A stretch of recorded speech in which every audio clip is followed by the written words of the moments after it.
আমার স্ত্রী পর্দা করে না, আমার জীবনের আছে কি আর? আমার আর ইজ্জত রইল কি? আমার মেয়ের পর্দা, আমার মেয়েটা 16 বছরের, আমার মেয়েটা রাস্তায় বাইর হয়, এলাকার সমস্ত লম্পট ছেলে খারাইয়া মুতে, এই অসভ্য জঙ্গলিরা আমার মেয়েটাকে উপভোগ করে, আমার মেয়েটাকে লোভের নজরে তাকায়। এক চাইতে লাঞ্ছনা বেটা, তুই মরে যাস টাকা বেটা, মরে যাও না কেন তুমি?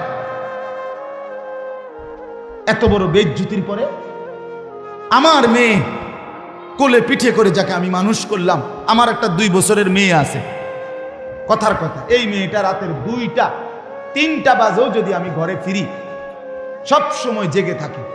যতক্ষণ আমি গিয়া বাসায় না ঢুকি, আমার মেয়েটা ঘুমায় না। রাত 2টা, আমার ড্রাইভার সব সময় দেখে এটা। রাতের 2টা বাজে গিয়া বাচ্চাটাকে জড়ায়া ধরলে, আদর করলে, আমার পাশে নিয়ে শোয়াইলে তুই ঘুমে। তা আমি এতটা যত্ন করে যে বাচ্চা মানুষ করে, প্রতিটা মা বাপ এভাবে কষ্ট করে নাই? তো বিনিময়ে আমার মাইয়া এখন বাজারে বাজারে ঘুরবো, মানুষের বেড হইতে চাইবো, তোলাই নেই। আমি তাহলে বাচ্চা রইলাম কেন?